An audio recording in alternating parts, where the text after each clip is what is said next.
Students next page में हम हैं। तो देखिए हमने देखा था लास्ट की अब जिसकी वजह से जो भारत में फैक्ट्रीज़ या इंडस्ट्रीज़ हैं वो पूरी तरह से ख़त्म होने लग गई थी ब्रिटिश के सरकार द्वारा।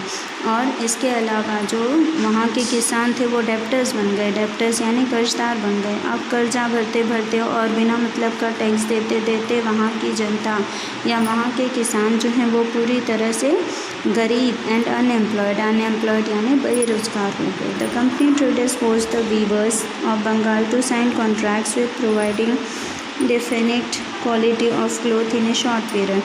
अब क्योंकि कंपनी जो थी उन्होंने क्या किया, अब उन्होंने फोर्स किया वीवर्स को यानी जो सूत काटने वाले लोग हैं बंगाल के, उनको अपनी ताकत का नुमाइश करते हुए उनको फोर्स किया गया कि अगर वो अच्छे से अच्छे कपड़े कम से कम टाइम में नहीं बना के देंगे तो उनको उसके लिए सज़ा दी जाएगी। If the weaver refused he would be punished by being lashed और जेल्ड। अगर वीवर ने अच्छे कपड़े सूट काट के नहीं दिया या अच्छे ढंग के कपड़े नहीं बनाए तो उनको पनिशमेंट के तौर पर या तो मार दिया जाएगा या तो फिर उनको जेल में डाल दिया जाएगा।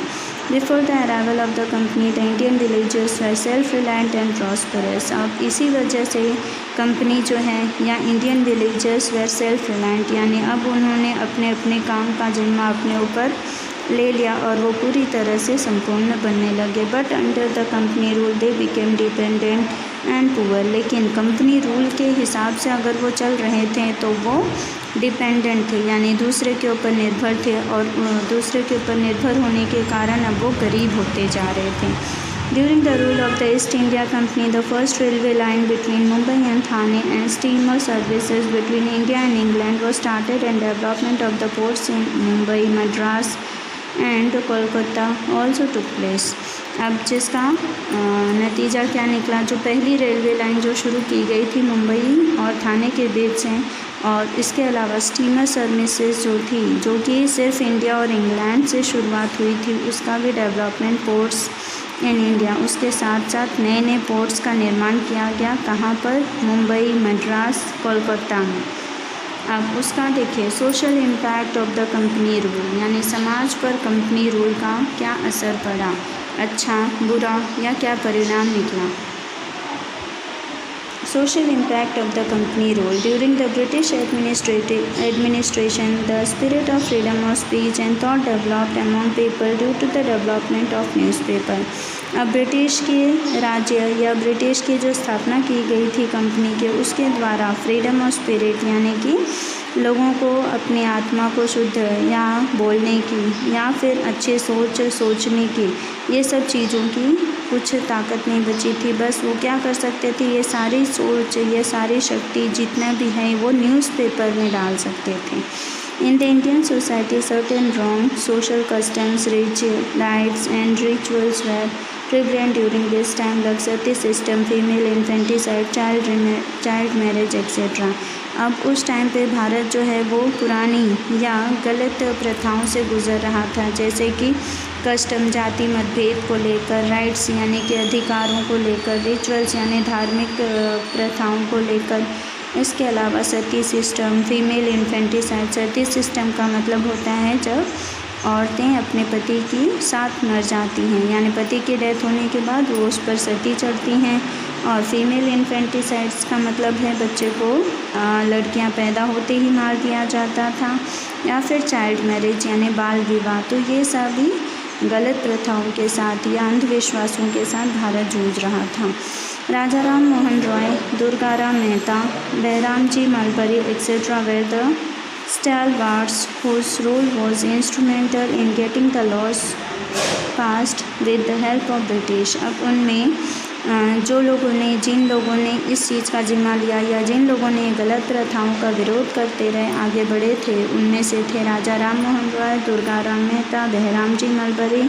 तो ये सब कुछ ऐसे लोगों थे जिनके लिए में ये सब चीज़ें गलत हो रही थी और उसको अन्याय के प्रति उनको न्याय की शोध थी और इसलिए इन्होंने ब्रिटिश से हेल्प मांगी थी। As the administrative framework in India was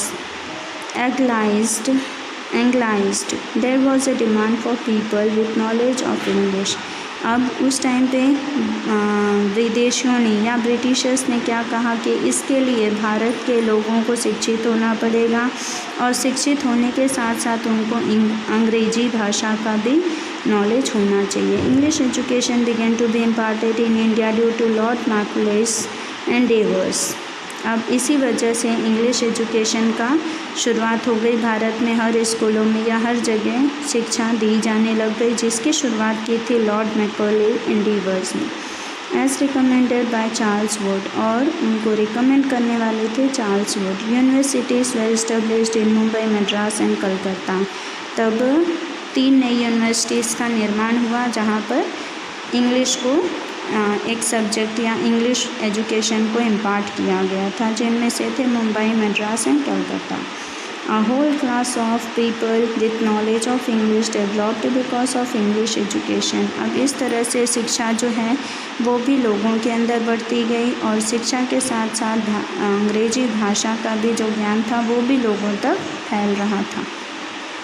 With the passage of time, this group made demands for social reforms and gave momentum to the process of reforms। अब इसी के साथ साथ लोगों को ज्ञान होने लगा, और लोगों को जब ज्ञान होने लगा तो समाज में बढ़ती हुई असुविधा या समाज के लिए क्या सही है क्या गलत है, किस तरह से उसका शुरुआत करनी चाहिए, किस तरह से संगठित होकर क्या कर सकते हैं, उसके ऊपर लोग अब सोचने लग गए, गौर करने लग गए। अब उसका रिज़ल्ट क्या निकला देखिए, कंक्लूजन मतलब लास्ट में क्या हुआ, उसका क्या परिणाम हुआ। Thus, East India Company came to India being allured by the prosperity and trade opportunity। अब इस तरह से ईस्ट इंडिया कंपनी जो भारत के लिए है वो कहीं ना कहीं सुखी और समृद्धि राज्य का शुरुआत करने का एक सोर्स था। The company rule in India produced certain good and bad results in the political, economic, social and cultural fields। अब कंपनी रूल जो चल रहा था अपने भारत में, उसकी वजह से कई सारे खाद्य पदार्थ, बैड रिजल्ट्स, पॉलिटिकल यानी कि राजनीतिक जो अड़चनें आ रही थी वो ख़त्म हो गया, इकोनॉमिक यानी रुपया पैसा आने लग गया। अब भारत में सोशल एंड कल्चरल फील्ड्स यानी कि समाज और कल्चर दोनों ही तरह से समृद्ध हो गया अब अपना देश। The company adopted the policy of making England prosperous at the cost of India and the reforms they made in the administration. Company ने अडॉप्ट किया पॉलिसीज़, किस तरह की पॉलिसी कि इंग्लैंड प्रॉस्परस है यानी कि इंग्लैंड जो है वो समृद्ध देश है, और उसने इंग्लैंड ने ही भारत को भी एक सुखी और समृद्ध देश बनने में काफ़ी सहायता की थी। For their own interest indirectly prove to be the beneficial for India. अब इस तरह से इंग्लैंड कहीं ना कहीं डायरेक्ट या इनडायरेक्ट इंटरेस्ट लेने लग गया भारत को सुखी और समृद्ध देश बनाने में। तो ये रहा आपका चैप्टर ओवर हो गया है। So our chapter is ended. Thank you students.